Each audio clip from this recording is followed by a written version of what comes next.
on now. It's Thursday, so you already know what that means. Welcome again to another Do you know edition of what time it Nighttime. is? Tell me, do you know? Hey, no. Hey, I'm your humble host, your man, your myth, your legend, Eric Knight, and we got the one man and the only man that can check you into the Heartbreak Hotel, and that's the Heartbreak Prince himself. Man, look, you know we always have a blast talking about AEW Dynamite, and that's what Nighttime is all about. So let's go ahead and kick it off, and let's talk about that AEW Dynamite.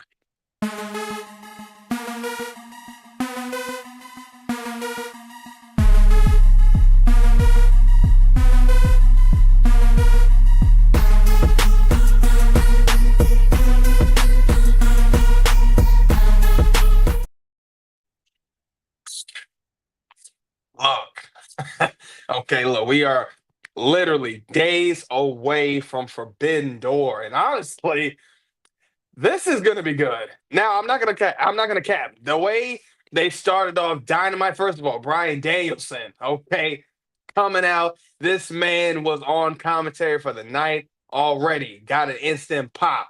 But then right after that, as soon as Brian Danielson sat down, my man, Will Ospreay, the aerial assassin, okay?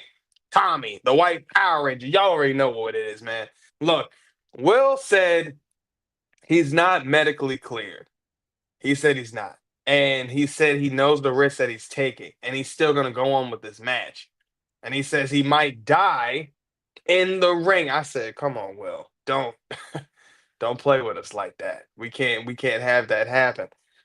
But he also says that he's willing to do whatever it takes. He also says that he has what it takes.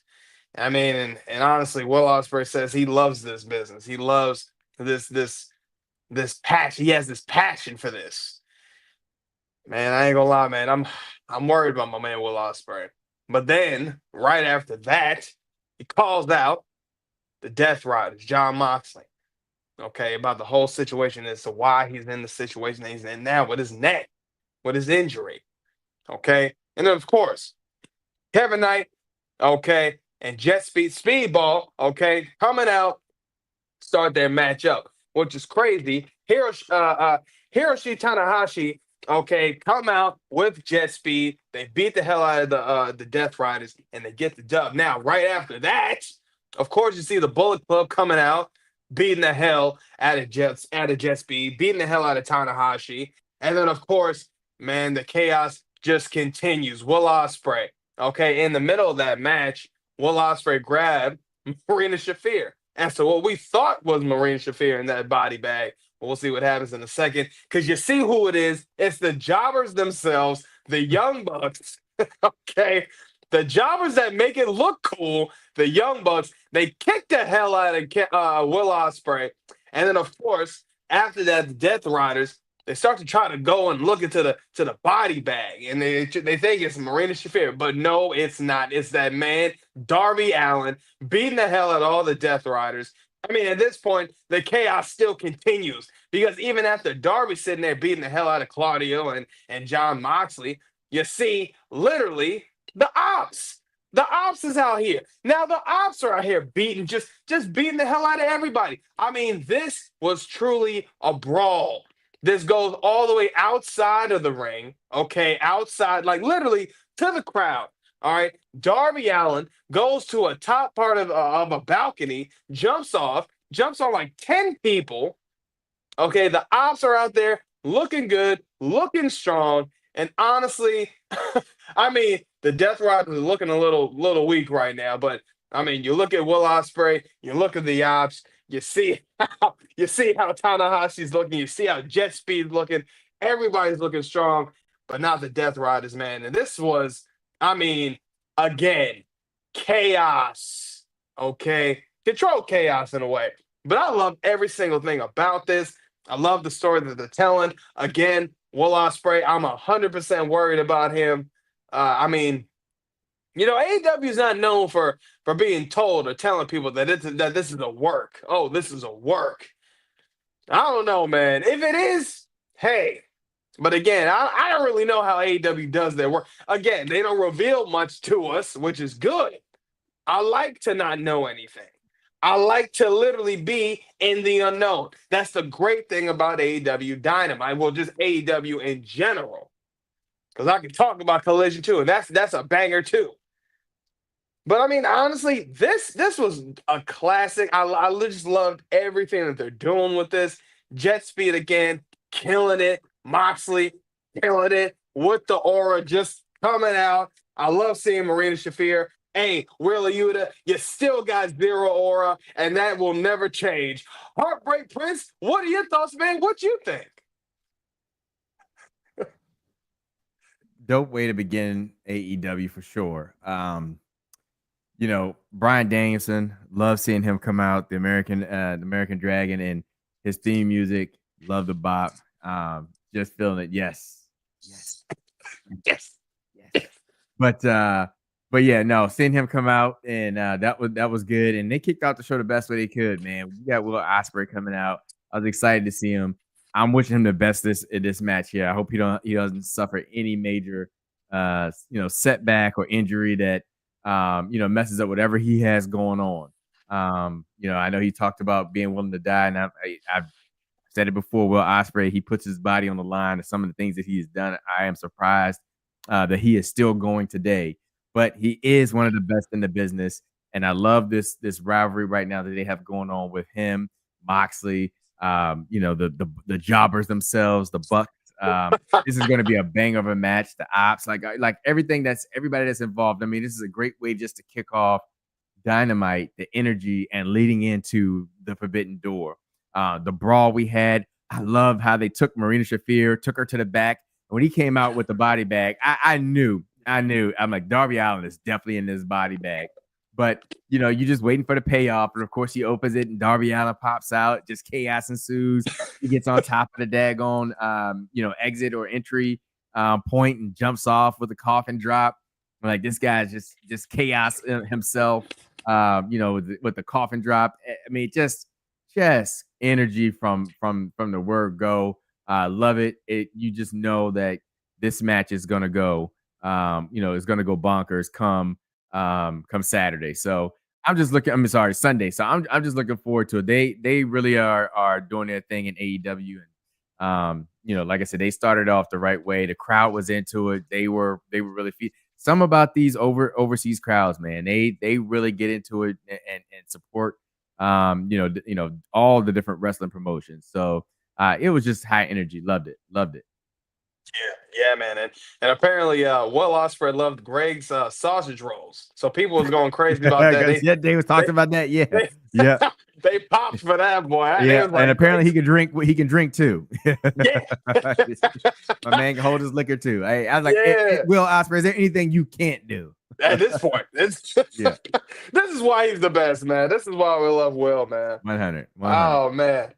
Oh man, but let's go ahead and keep talking about this because another great segment that they continued. I mean, it's something that we talked about that we wanted to see. Christian Cage immediately trying to tell the crowd to shut their mouths because he has business to attend to. I mean, honestly, and then Cope taking the mic from him. I mean, honestly, and had a little bit of a huge pause moment because, yes, Edge says that Christian is an a-hole. Okay, yeah, we get it.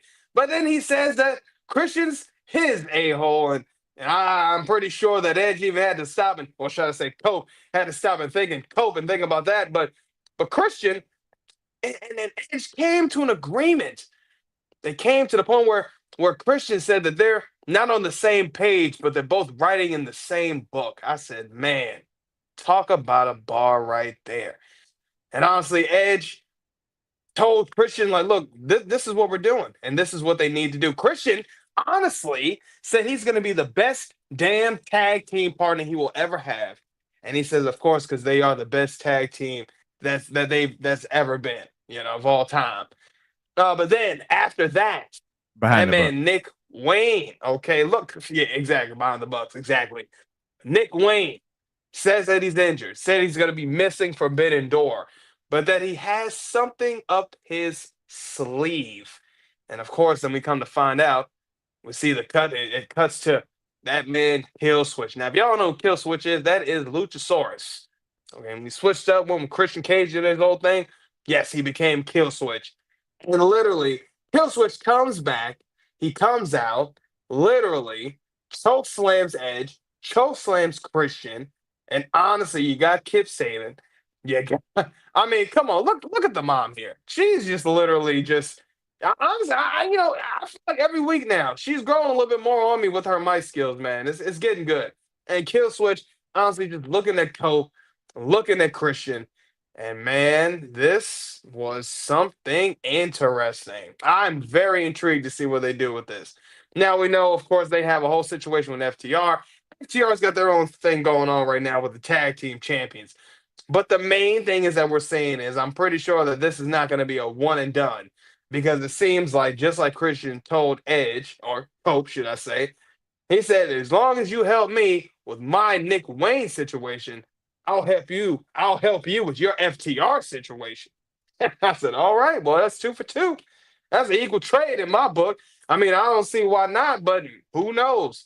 Maybe after that, maybe they might go for the tag team titles. I wouldn't be mad about that, but of course, you can't do that against the Hurt Syndicate because it ain't gonna be happening when it comes to them. Because you know what happens when it comes to the Hurt Syndicate. They They hurt hurt people. people. Heartbreak Chris, what are your thoughts, man? What you think? Hey, let's say this right here, man. I am so happy with Christian Cage, the Patriarch.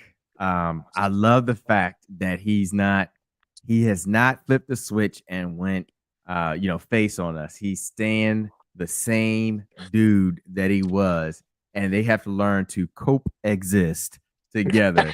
And it's a dope thing. I really like this. I really like the potential that this has.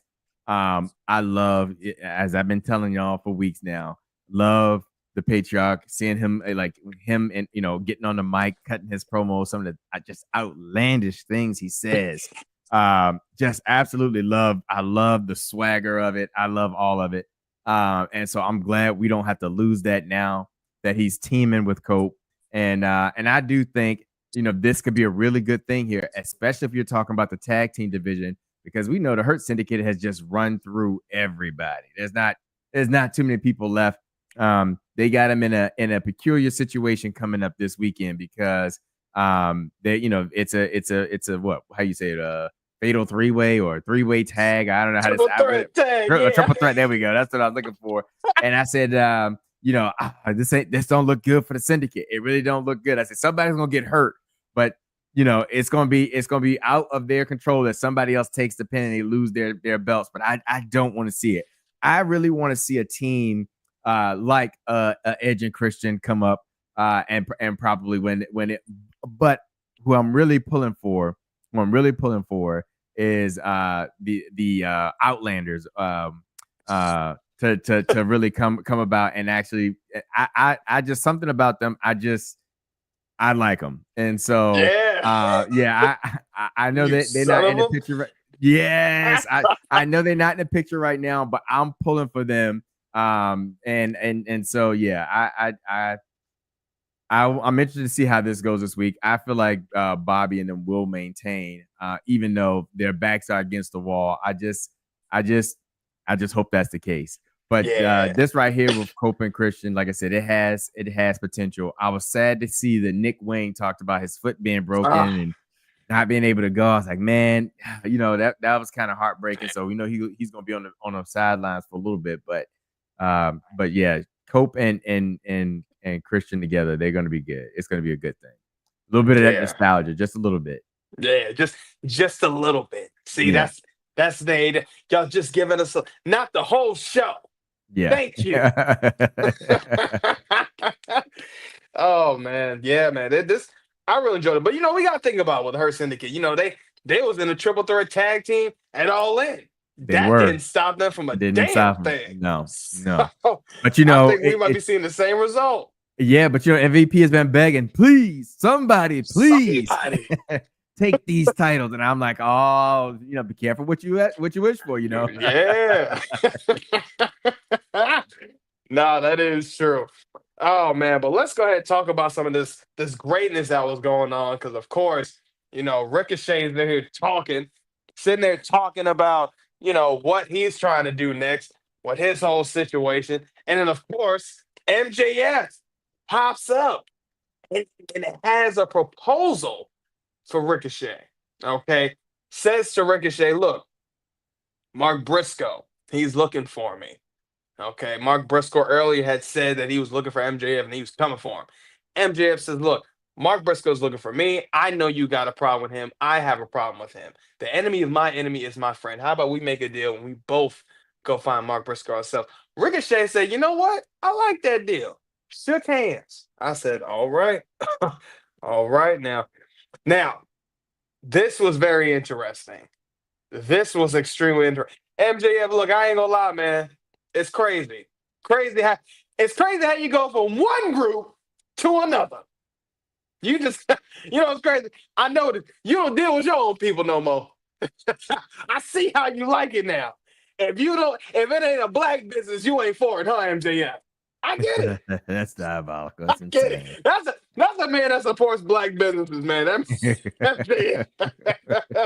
Man, this was good, man. I love the first of all, I love the work that Ricochet's doing. I love the heel work. I love the group he's got. Shout out to my man Con. He's killing on Ashe Wrestling too, by the way. That man, look, this is good. This was good. And we gotta talk about what happens later on with that. But let's go ahead and keep talking about it. Heartbreak Prince, what are your thoughts? What you think about this segment right here, man? I thought this segment right here was really gold because when you see what it led up to right at the very end, I said this right here is phenomenal writing. It's phenomenal execution, and I loved it. Because MJF, man, I can't say, I don't want to say too much because we get to it in a minute, but MJF is he's too good. He is too good. But this was huge. I loved it. I loved it for for Ricochet and his faction, how they got involved. MJF just pushing the right buttons at the right time. Great stuff. Great segment, especially knowing what it leads to. Yeah. We're gonna talk about that in a second, but let's talk about that tag team match that happened with Bro Dito and FTR. First of all, this was the last 3 seconds of the match. Look at this. Yikes. I mean, my man just just landed completely onto the table. And the match ended in a draw. I mean, this was completely 30 minutes, okay, of a match. Tony Khan makes the announcement, makes it official that it's gonna be a triple threat tag team match with FTR, Bro Dito, and the Hurt Syndicate. I mean, come on, look at Stokely. Look at Stokely, man. It's just it's crazy. It's crazy. Man, that was a banger, man. Like, honestly, see, this is what I'm talking about. Okay. Did I think we were gonna get a triple threat tag team? Maybe. But that wasn't the first thing that came to my mind. No. Why? Because it's not that predictable as some of the other stuff that we've seen. Okay. This was good, man. This, first of all, Brody freaking Lee. This man goes crazy. Okay. I don't know how people don't see my man. Did I say Brody Lee? Brody King. Y'all gotta realize my man, RIP to my man Brody Lee, by the way. Brody King, you gotta understand how good this man is at his size. It is insane. Okay. But yeah, man, that table spot, it's my man ran full speed into a table that had no bodies on it besides his own. That went right through it. Heartbreak Prince, what are your thoughts, man? What you think?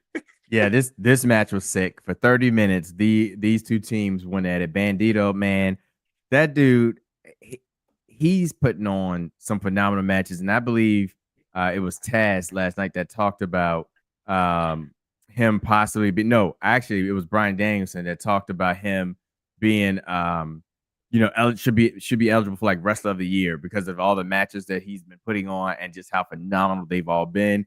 And I really couldn't argue with that.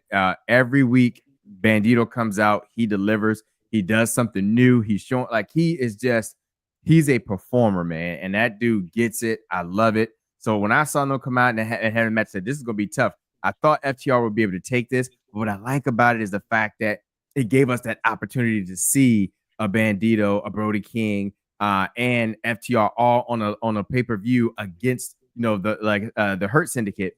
And the only thing I wish is that I believe earlier I said Outrunners were part of this. Like, this would have been great because I think they've been putting on great matches as a tag team, and I think they would have fit in this really well with the Hurt Syndicate, Bandito and Brody King, and then FTR.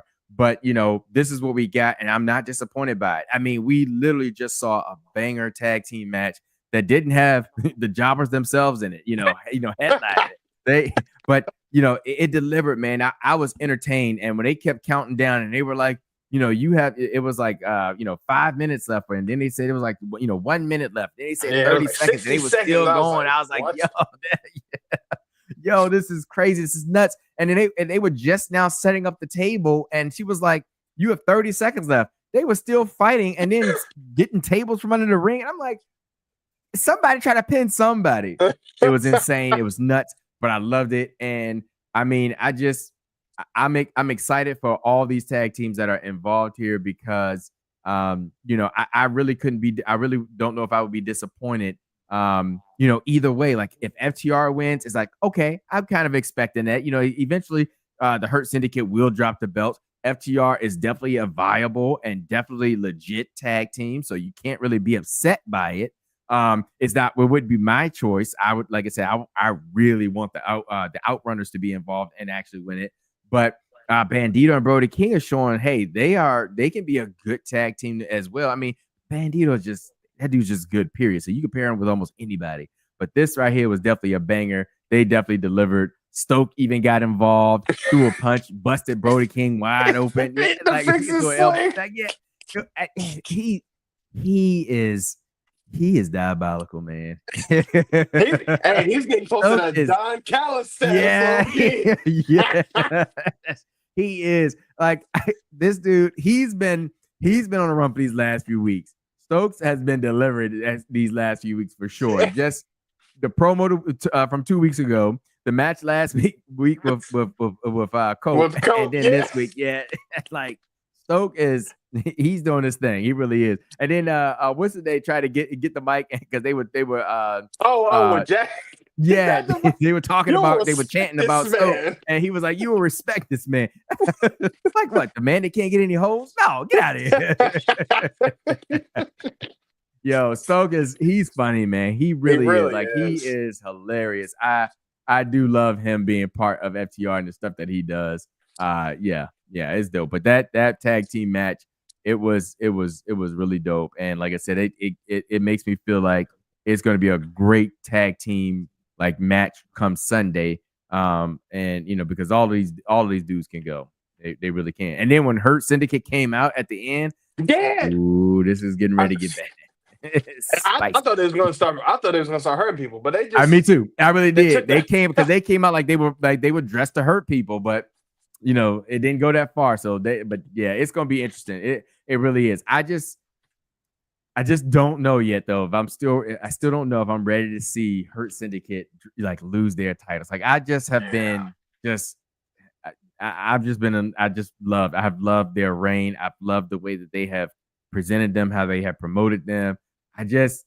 I want it to be the right time, the right place, and the right environment. And I don't know if we've reached that just yet with the Hurt Syndicate. And so I would like to see them retain. But, it's kind of been, I don't want to say said, but at least, through the rumor mill stuff, you talk about that FTR would be the next team that will probably be the legit team to beat the Hurt Syndicate for the belts. And so that's why it makes me a little nervous. Yeah, it's up in the air, man. It's like it's tough. There's a lot of contenders, but I feel like just like you said, and if the Bucks weren't jobbers right now, we'd be all right. But they ain't getting in where they fit. They get in where they fit in. They out here being jobbers right now. They should be somewhere in this picture too. Man, and hey, you notice as soon as the Bucks came out, The crowd immediately started yelling. They started chanting jobbers. I said, Jobbers. Yeah. "Oh Oh my my god, gosh. Yeah. it's getting over." It's so Oh my God. They have gotten over as jobbers. It's insane. jobbers. As soon as The they come buck in, jobbers, jobbers. jobbers. I said, good Yeah. stuff, man. That's organic right there. That That is. is. They didn't even have any It's music when they came. It's just sad. It's sad, but it's so the good. founding fathers. Yeah. Now they're the founding Oh, jobbers. That's but this. hilarious. The fall from grace is real. The fall Oh from my grace is real. god. It's real. Oh god. Oh man, let's go ahead and talk about this next greatness. Of course, Adam Page comes out. He's talking about his situation with MJF, but, but MJF, being MJF, has got a plan up his sleeve. So he literally tells Tony Schiavone, you literally need to tell Adam Page to stay back here until I'm done, unless there are consequences. And he didn't tell him what the consequences were. But then once we got to the screen, once we got to backstage, MJF, Ricochet, okay, my man, you see how they looking right now. They had Mark Briscoe tied up to the chair, poured gasoline on him. And he said, I got 3 stipulations. 3 stipulations for this match. The first one, he can win via countout. He can win via disqualification. And the third one is that this match is for the title, and he's not going to be using his contract for it. And if not, he's going to burn Mark Briscoe alive. Cook him, fry him, roast him. Okay? So, of course, he counts down to 5. Adam Page literally stops him, and he agrees to the stipulations. I mean, honestly, this wouldn't be MJF if it wasn't him creating stipulations. How many times we've seen MJF do this? Plenty of times. This is normal MJF stuff. And honestly, even after that, once Adam Page gets backstage, it means nothing. Because he got Ricochet, but MJF, being MJF, man, he just took off. But this was good, man. Look, you want to talk about aura. You want to talk about storyline. You want to talk about how good is this getting. I can say that for this because the aura is there, the story is there, and this has been getting good. They keep showing even stuff from 2019 when AEW first started, when it was MJF and Adam Page, both. Okay, when MJF got come on, stop playing. When he first got the ring, so many times MJF has screwed over Adam Hangman Page and gotten over.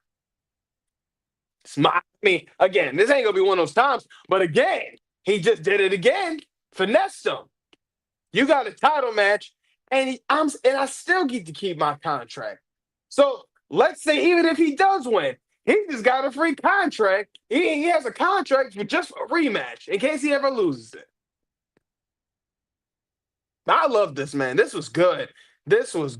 I mean, honestly, getting ready to set Mark Briscoe on fire? Come on. Insane.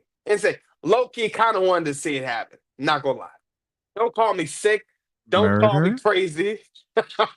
Okay? I'm not an arsonist. Okay? But I'm just saying, man, look, that would have been kind of cool. Look, we seen Randy Orton light Bray Wyatt on fire on WWE. I want to see it happen to AEW. I know they can do it. Who knows? If you cook them once, they can't say this isn't not non-CT or must-see TV, should I say. Heartbreak Prince, what are your thoughts, man? What you think? In the famous words of Alfred, some people, sir, just want to watch the world burn. And that's what we were getting here. And MJF was on fire. And I loved it. I said, oh my God.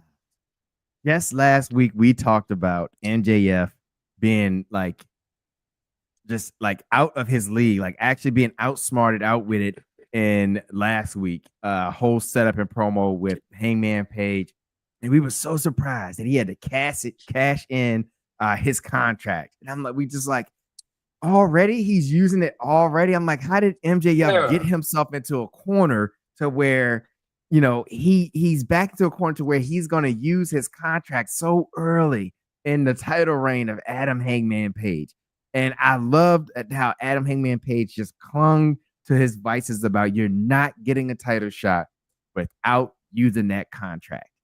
And for the plot twist to take place, what we saw yesterday, it was just A1 magnifique.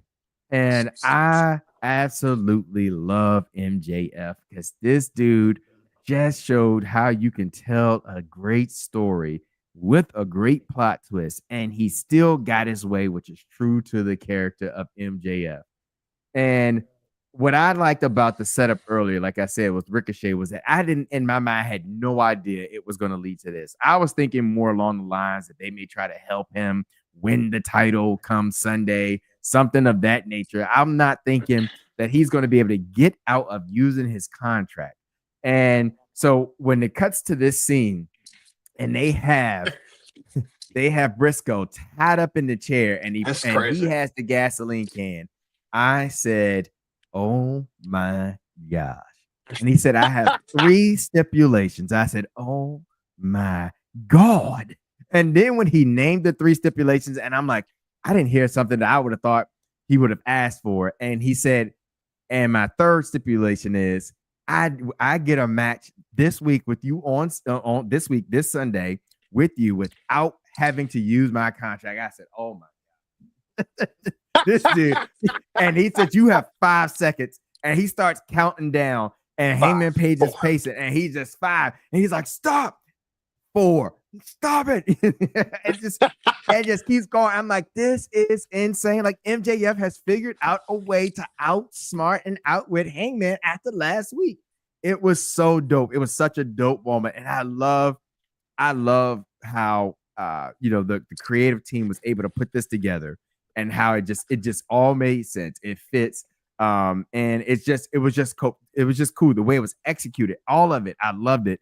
And he did it, man. He's got a match for the title, something Adam Hangman Page said he would not do, and he keeps the contract, which means that if he loses, which he will have the opportunity at some point in the next few months on MJF terms to cash his contract in and get a second title match, all because he knew that Seabiscuit was too good. His soul was too kind, and he's been trying to tell him. He's been trying to tell him and warn him, and he got to Seabiscuit through Briscoe, which was just crazy. It was just crazy work, and I absolutely loved it. I thought this right here is just MJF at his finest work, man. I can't say it enough. MJF is just that dude. He's always entertaining. He's just always entertaining on the mic, just behind the scenes, like. This dude is too daggone good, man. And I loved it. Like you talk about an architect, that's an architect right there. And he didn't even have to lie and act like he broke his kneecap or tore his ACL, MCL, PCL, none of it. Just I'm just going to be the architect and get what I want through sheer cunningness. And he did it, man. It's just MJF, that was just a dope segment. I mean, I was so hyped after that segment there. Like, I'm like, this dude I love it. That's all I can say. I just love it. I just everything about it, like him pouring the gasoline on Briscoe tied to the chair. It's like, and what I really low key, I'm with you, E. But what I wanted to see was even after he said, I agree to those stipulations, I wanted to see him just toss the lighter anyway. Like that would have just been too dope. Like some people just want to watch the world burn. And MJF is one of those people, and you just get that vibe. That would have really been crazy. That would have been insane. But that would have been crazy. And honestly, it's crazy how you say that, because thinking about it, I feel like and this is gonna be a super pause, by the way. I feel like Mark has the screaming ability to sell it, Yes, that to to sound sell like it. it's the most excruciating pain. Yeah. I could just, I don't Yes. know, I can see it like, Yes. yo, Yeah. yeah, that would have Yeah. cooked, man. But they Yeah. still cook. I mean, they They still cooked. They cook. killed it. They killed that whole segment there. I mean, that was just. I had no idea they were gonna get that like that fast. Like it, and it made sense because earlier you saw Mark Briscoe saying, MJF, where you? When I find you, I'm gonna kill you. And and then we didn't hear anything else from him. And to find Nope. out he got my man got man. You just hate to see it. When I saw this, I said, "You hate to see it." I mean, Now for posted up with the yellow boys, yeah. Them light skin bro, the they get you light every time. skin Them light skin bros will get you every time, man. every time, boy. Oh Yeah, man, but let's go ahead and talk about this main event, man. Of course, this was another one that was incredible. Okay, we're seeing Alex Windsor, we're seeing Tony Storm, we're seeing Athena and Mercedes Monet. Honestly, Alex Windsor having the sharpshooter on Mercedes Monet, she's tapping out, but apparently, Ref Audrey is telling Alex, look, she's not the legal one. She's not the legal person. Oh, really? Well, what happens? Athena hitting that eclipse on her. And honestly, this was a banger. This was the finish right here. This was just something again. Like one of my favorite spots that happened in that match. And I was telling Heartbreak Prince, literally, Athena telling Mercedes, you need to get it together. Get it together, Mercedes. What's wrong with you? I said, huh? Mercedes, yeah, okay, yeah. I'm not gonna lie. I feel like there's some bit of character work here that is being done with Mercedes Monet. I feel like ever since her losing from Tony, even was a couple other weeks when she was out there with Tekla and Julia Hart and Sky Blue, and she was trying to join that triangle, and they was looking at her crazy. It's almost like it's not that she's getting. It's not even like a bullying, but it's almost like I'm trying to think of the term that's so that suits best. It's almost like she gets extremely submissive to certain people. And what I've noticed, like Mercedes, got a little submissive when it came to Athena. I get it. She don't play when it comes to her minions. So it was crazy just to see Mercedes just kind of get like that. I said to myself, damn, Mercedes, somebody's putting you in your place for once. I would have never thought. Never would have thought. But again, great match. Tony Storm coming out, okay, with the Scottish colors on. Wanted to quote, Austin Powers. Of course, get in my belly. I loved it. I loved it. Fat bastard. Yeah. I, man, this is I almost brought a tear to my eyes, okay? Because me and Tony Storm, same age, love to see how she's doing. And I said, man, this is the childhood you talking to right there. Talking about them get in my belly. Yeah. Come on, man. This was good stuff, man. Honestly, again, I'm excited for Forbidden Door. I can't wait. This is going to be a classic 9 matches starting at 1 o'clock. And of course, we know Heat Wave is going to be after that. But honestly, Forbidden Door starting off in the day. That's how you start the day off right. Okay. I can't wait. I got my days off, so I'm good with it. Heartbreak Prince, what are your thoughts, man? What you think?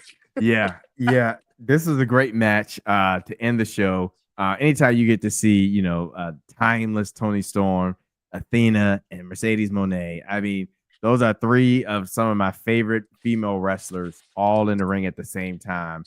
It's nothing but a treat. And then, of course, to get the eclipse. I mean, what more could you possibly ask for? So yeah, great match there. I will say I was still on a high from the previous segment with MJF. So I was watching this, still thinking in my head, MJF, you son of a you got it. You did it. But yeah, great match, great lead in, going into this weekend at Forbidden Door. I think this was a great show overall. I give it a solid B+ going into Forbidden Door. They started the show off right with energy, with chaos. They had the nice middle segment that really set up something that you was going to see that, that was going to change the balance of Forbidden Door later on. And then, of course, they ended it well on a good note with these ladies. I mean, there wasn't a dry spell in there, that I didn't enjoy, and my only gripe about it was that I would have loved to see the jobbers be jobbed one more time. We got them in a small piece, but I want to see them come out and just be disrespected again, this week and just, I've been enjoying it. I really have. I've been enjoying seeing the Bucks and just how they are taking something that, most of us would frown upon, and they are just making it cool. I mean, they really are. But great show. AEW killed it going into Forbidden Door. And I there's no doubt in my mind that Forbidden Door is going to be a phenomenal show. Yeah, man. Yeah, it really is. I mean, we're talking about from that steel cage match to the Okada and Swerve match, Lights out. Osprey, Yep. what I'm saying? Like, that's gonna be insane. From MJF and Adam Page, the Fatal 4-Way match with Mercedes Moné. I mean, there's so much, man. And then of course with Athena and Tony Storm. I mean, just bangers. Nine matches that are gonna be bangers. And it's gonna feel good, man. I can tell this is gonna be one of those days where it might be over at 4, 5 o'clock, and I feel like we'll be like, man, I still got some other stuff I can do. Yeah, like, it's gonna be a good Sunday, man. Give you a quick break before the next PLE. That's right. And speaking of those PLEs, of course, you already know about this stupidity of this WrestlePalooza stuff. I mean, they just. I really don't want to end on a down note. There's been a number of things that have just right now has been annoying me with going on the whole moving to ESPN. Like, yikes! It's yeah. But it is what it is. WrestlePalooza. Yeah. Why do we do this? Why do we name it? Where do we get this from? Like, it's what are we doing ECW here? pay-per-view, but it's just like the name, just Palooza. WrestlePalooza. Like, I don't want. I mean, whatever, man. Look, as long as it delivers with the card and the matches, fine. Whatever. Yeah, well, we'll see. But we know for a fact Forbidden Door is going to be one that's going to deliver, and they're going to give us fire from every match, start to finish. But it's going to be great. But as always, please make sure y'all follow all of our social medias. Y'all already know what this is. Facebook, we on that. X, we on that. Instagram, we on that. TikTok, we on that as well. And we appreciate all the love and support y'all keep giving us, man. Look, honestly, we're looking at about almost, we're getting close to about almost 410 followers on TikTok and 176 subscribers on YouTube. Y'all keep subscribing, liking it up, giving us some comments. Okay, and we're going to keep giving you all that content the exclusive way. Come on, man. You know what this is, man. But yeah, man, when we talk about this stuff with Dynamite, we literally and legitimately and genuinely have smiles on our faces from ear to ear the whole way from start to finish. And that's what pro wrestling should be. They've been killing it, man. They really have. Like, I don't see how people are still looking at this and have problems or complaints. You just can't. And real quick, it's crazy because it's 2 hours, but it goes by so quick. And because I was thinking about that last time, like, great day, that's the end of the show already. And I was like, it's just you're so entertained that it like time just is flying back. I guess you're not realizing it. It just doesn't feel long. It just feels like everything is. It is intentional, and it's just like it's good and it delivers. It's executed well, and then it's like, dang, it's been 2 hours. It's time to go off air. Yeah, they've been killing it. They really have. Yeah, man. Shout out to MJF, really man. He's been the star. MJF has been the star. I'm still hype over that segment. Yeah, no, I think he's been the star for like the last 2 months. I think since that whole Hurt Syndicate and everything. Yeah. I think ever since then, like, that man's just been on that next climb, man. It's just been great to see from everybody, man. But they're killing it.